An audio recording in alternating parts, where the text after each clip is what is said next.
We're the group nobody should ever have to join. We came together, several of us met after our children and family members were killed. And then for me, it's 5.5 years ago since my 12-year-old son was killed. And it's still horrific every day. But we are trying to turn pain into purpose.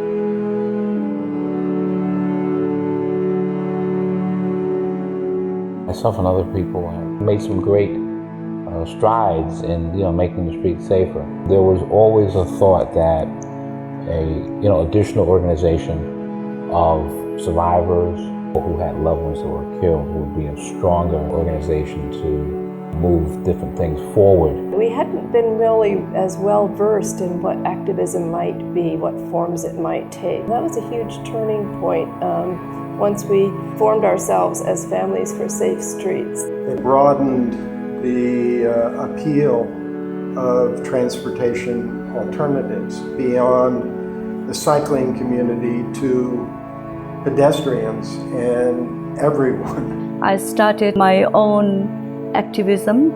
My power grew, and it's like I was a tiny brook and I kept going, and all the brooks joined me and I became a powerful river. Today, we are announcing the creation of Families for Safe Streets. That was one of the top items in my improving from my substantial brain injury.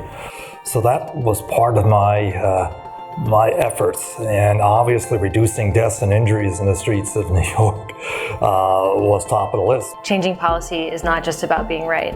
It's about bringing the right people around the right table at the right time.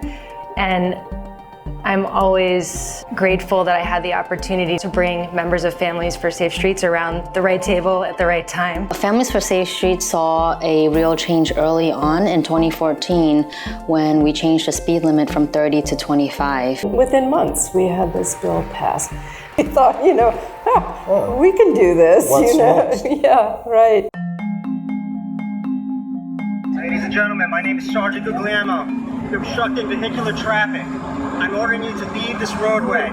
As the clock was ticking towards the deadline where the cameras were going to have to be turned off, and frankly failure was looking more and more likely, we just worked harder and harder and put more pressure on our elected officials to the point where we had events for speed cameras almost every day. Do your job! Do your job! Push had come to shove, and they said, it's time. We had 4 lanes of rush hour traffic, dead standstill.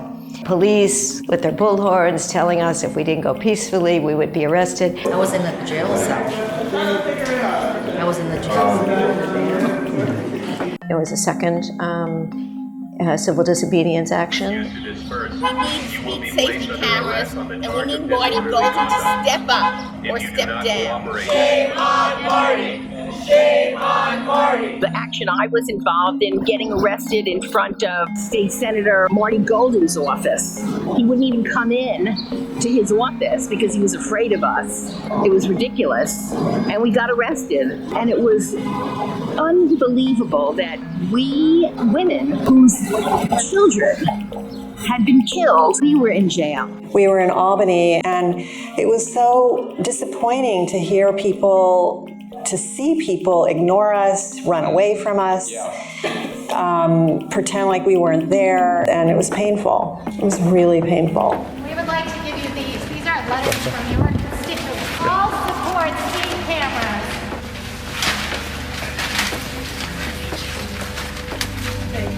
My son is dead.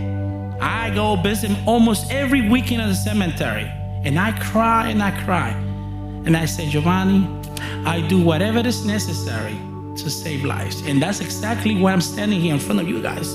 I think we went to Albany 50 times. Meetings here, meetings with coalition partners, really, truly pouring in our blood, sweat, and tears.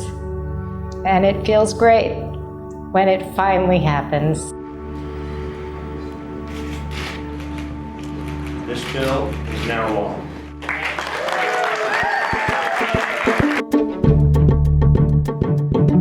with a Democratic majority in the Senate, that made it possible to get a renewal of speed cameras. But without our focus on the issue, we wouldn't have gotten an expansion. We built a force that was unstoppable. What do you think? Congratulations, the bill is signed. I'll admit I cried and felt so proud of this incredible group of New Yorkers that have put their pain to the side and stood close to the worst thing that ever happened to them to make sure that justice is delivered for New York City kids. Those types of wins, there's nothing like it. It's just amazing to see that around schools, some of the most dangerous places and some of the places where children go the most, children are being protected. This is not the end, it's still the beginning. There are a lot of more things that have to happen.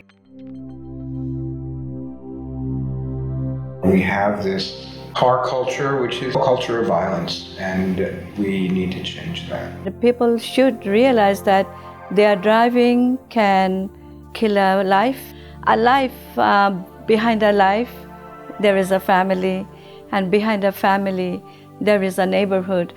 It destroys everybody. The fact that that work will ensure that someone is there with their family at night, doesn't have to go through the pain that I went through. That's the key to the work that we're doing. Like every time we do an action or advocacy work, this is Allie's time.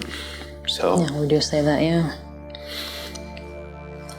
She's still in our lives. It's okay.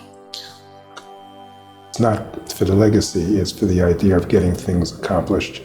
And if we can get all the things that are necessary done to our streets, our roadways, then maybe it doesn't matter if they never remember us. It's more important that no one has to suffer.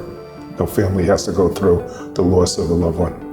What we're trying to achieve is mass culture change and repurposing our city from being car-focused to being people-focused. And that takes a lot of work and a lot of campaigns on a broad level. So Families for Safe Streets has just raised the level of what advocacy work we can do for safe streets. And I think the sky is the limit.